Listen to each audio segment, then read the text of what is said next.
আসসালামু আলাইকুম। আজকে আমি রান্না করব গরুর মাংসের বিরিয়ানি। প্রথমত আমি দিয়ে দেব গরুর মাংস, তারপর দিয়ে দেব পেঁয়াজ কুচি, দিয়ে দেব মরিচ কুচি, দিয়ে দেব মরিচের গুঁড়ো, তারপর দিয়ে দেব লবণ, তারপর দিয়ে দেব হলুদের গুঁড়া, দিয়ে দেব সজের গুঁড়া, দিয়ে দেব আমি সামান্য পরিমাণ জিরে গুঁড়ো, দিয়ে দেব দারচিনি এলাচ গুঁড়ো, দিয়ে দেব আদা বাটা, দিয়ে দেব পেঁয়াজ রসুন বাটা, দিয়ে তেল দিব। বেশ খানিকটা তেল দিয়ে আমি ভালোভাবে মাখিয়ে নেব। যতক্ষণ না পর্যন্ত আমার মাংসটা ভালোভাবে মাখানো হচ্ছে ততক্ষণ পর্যন্ত আমি মাংসটা ভালোভাবে মাখিয়ে নিয়ে দেব। তারপর দিয়ে দেব বেশ খানিকটা পানি, দিয়ে আমি চুলোয় জাল ধরিয়ে দেব।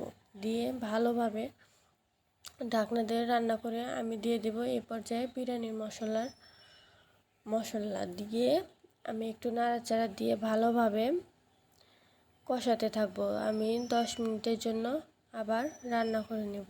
10 মিনিট পর আপনারা নিজেরা দেখতে পারবেন। এদিকে আমি পোলার চালগুলো রেডি করে নিচ্ছি। রেডি বলতে আমি ধুয়ে নেব। এখন ধুয়ে ছেঁকে নিতে হবে ভালোভাবে। আমি নিয়েছি 2 পট পোলার চাল। 2 পটে অবশ্যই এটা মনে রাখবেন, 2 পটে আপনারা যে পটটা দিয়ে আপনারা বিরিয়ানি চালটা দিলেন সে পটটা দিয়ে আপনারা পানি দিবেন। আমি 2 পট চালে 4 পট পানি দিব। এ পর্যায়ে দেখুন আমার এদিকে ওই কাজ করতে করতে এদিকে আমার গরুর মাংস প্রায় কষানোর শেষের দিকে। দেখতে পাচ্ছেন আমি লেগে যেন না যায় তাই ভালোভাবে নাড়াচাড়া দিয়ে নিব যতক্ষণ না পর্যন্ত আমার মাংস থেকে তেল উঠে আসবে, ততক্ষণ পর্যন্ত আমি ভালোভাবে রান্না করে নেব। দেখতে পাচ্ছেন আপনি অনেকটা নিয়ে রান্না করছি। আসলে বিরিয়ানিটা কেমন হবে বলতে পারছি না।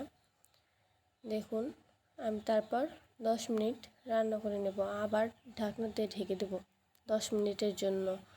ঢেকে দিয়ে আমি করে নেব, ভালোভাবে কষিয়ে নেব। দেখুন 10 মিনিট পর আমার কিন্তু মাংসটা প্রায় কষানো শেষের দিকে। তেল ছেড়ে আসছে। আমার মাংসটা যেন লেগে না যায় তাই আমি নাড়াচাড়া করতে থাকবো। অনবরত আমার নাড়াচাড়াটা করতে হবে।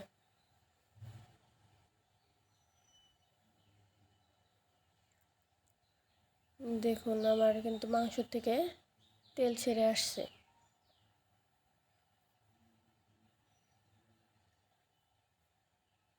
দেখতে পাচ্ছেন আমার মাংস থেকে তেল ছেড়ে আসছে। তারপর দিয়ে দেবো আমি ঝোল, দিয়ে মাংসটা আবার ভালোভাবে রান্না করে নেব ঢেকে।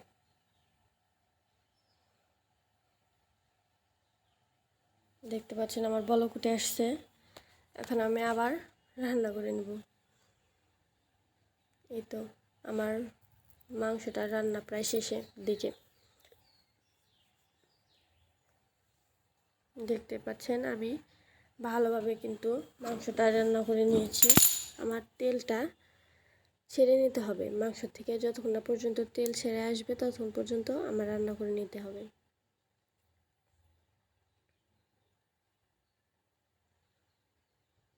এই প্রসেসে যদি আপনারা রান্না করেন দেখবেন বিরিয়ানিটা খেতে অনেক মজা হবে।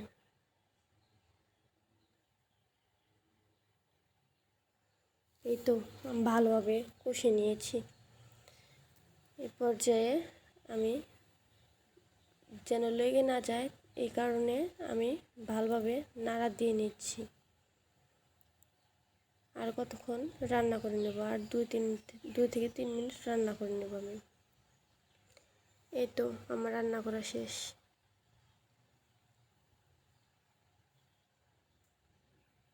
দেখতে পাচ্ছেন কত সুন্দর কালার চলে আসছে। আমার রান্না করার শেষের দিকে। এখন আমি দিয়ে দেবো একটা হাঁড়ির ভিতর দিয়ে দেব আমি পেঁয়াজ কুচি, দিয়ে দেব 2 টুকরো, একটা তেজপাতা দিব, 2টা দারচিনি দিব, 2টা এলাচ দিব, দিয়ে আমি ভালোভাবে ব্রাউন কালার করে নিব। তেল দিয়ে দেব। যতক্ষণ না পর্যন্ত কালার আসবে ততক্ষণ পর্যন্ত আমি নাড়াচাড়া দিয়ে ব্রাউন কালার করে নিতে হবে পেঁয়াজটা, নয়তো বিরিয়ানিটা খেতে একটু মজা লাগবে না। দেখতে পাচ্ছেন আমি ভালোভাবে ভেজে নিচ্ছি তেলে দিয়ে। আপনারাও সেম প্রসেসে রান্না করবেন, দেখবেন বিরিয়ানিটা অনেক মজা হয়েছে।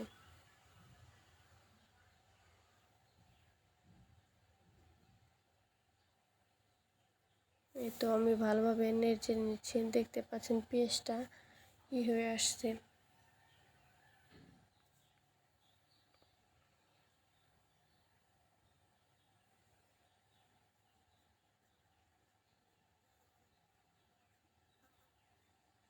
দেখবেন এখন ব্রাউন কালার হয়ে আসছে। তারপর দিয়ে দেব আমি ধুয়ে রাখা ছেঁকে রাখা পোলার চাল।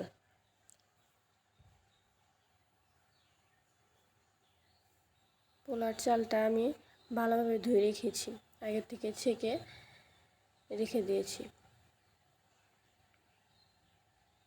এখন আমি দিয়েছি একটু পরিমাণ আদা, দিয়ে দেব রসুন বাটা, পেঁয়াজ বাটা, দিয়ে চালটা আমি ঢেলে দেব।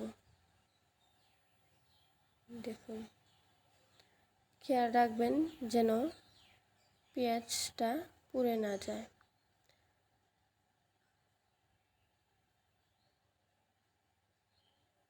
দেখতে পাচ্ছেন আমি অনেক ভালোভাবে রান্না করে নিয়েছি।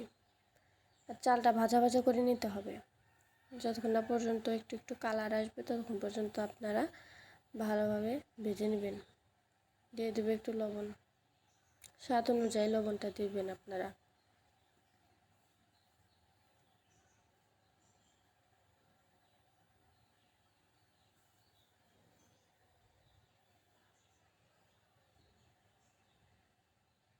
আমি চালটা ভালোভাবে নেড়ে চেড়ে নিচ্ছি যাতে পুড়ে না যায়। পুড়ে গেলে কিন্তু বিরিয়ানিটা খেতে একটু মজা লাগবে না। এই কারণে আমি বারবার করে চালটা নেড়ে চেড়ে দিচ্ছি। এই তো দেখতে পাচ্ছেন আমি চালটা ভালোভাবে নেড়ে চেড়ে দিচ্ছি। কালার প্রায় চলে আসছে, আর একটু হবে, চলে আসবে কালারটা। চলে আসার পর আমি আগে বলছিলাম যে যে পট দিয়ে চাল দেবেন, আমি 2 পট চালে 4 পট পানি দিয়ে দেব।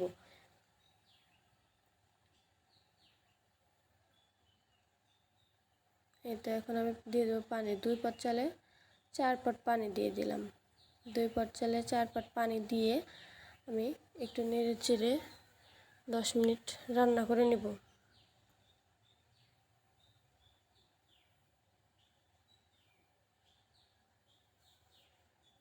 আমি এখন ভালোভাবে 10 মিনিট রান্না করে নেব।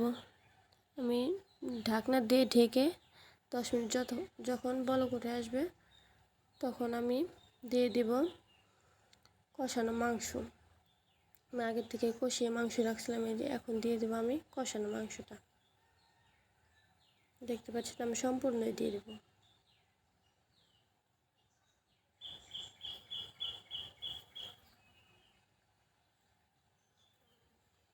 পুড়ে যেন না যায় এটা খেয়াল রাখবেন, পুড়ে গেলে বিরিয়ানি খেতে ভালো লাগবে না।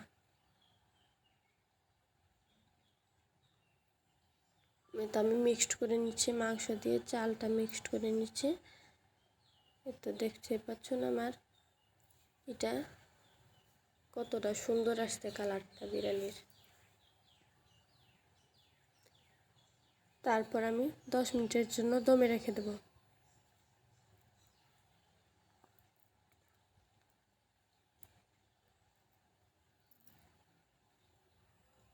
10 মিনিট পর আবার চলে আসলাম।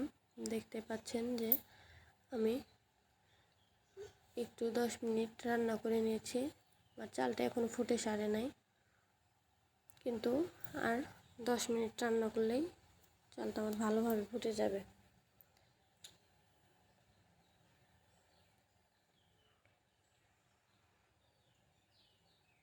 এই পর্যায়ে আমি আবার ঢাকনাটা দিয়ে দেবো, দিয়ে আর 5 মিনিট পর আবার সেম প্রসেসে আমি নাড়া দিয়ে দেবো, নয়তো পুড়ে যেতে পারে।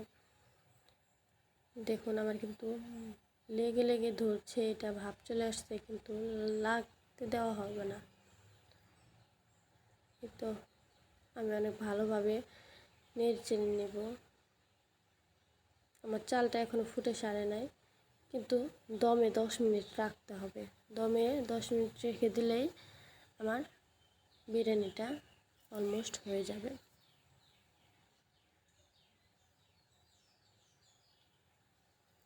তো 10 মিনিট পর আমি আবার চলে আসলাম।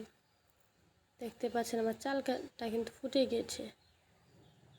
তবুও আমি আরও 5 মিনিটের মতো ভাপে রেখে দেব। আমার নাড়াচাড়া দিয়ে নিতে হবে, চারপাশে চাল লেগে থাকলে সেটা নাড়াচাড়া দিয়ে নিতে হবে। এই তো দেখতে পাচ্ছেন আমার বিরিয়ানিটা কিন্তু অনেক দেখতে এমনি হয়েছে, খেতেও কিন্তু অনেক মজা হবে। আর 5 মিনিট রান্না করে নেব আমি। 5 মিনিট মানে জালটা একদম লোতে দিয়ে আমি আরও 5 মিনিট রান্না করে নেব। 5 মিনিট পর দেখতে পাবেন আমার বিরিয়ানি রান্নাটা ডান। এই তো আমার বিরিয়ানি ফাইনাল রূপ। আমার কিন্তু চালটা ফুটে গিয়েছে, একদম রান্না শেষ প্রায়। আসসালামু আলাইকুম।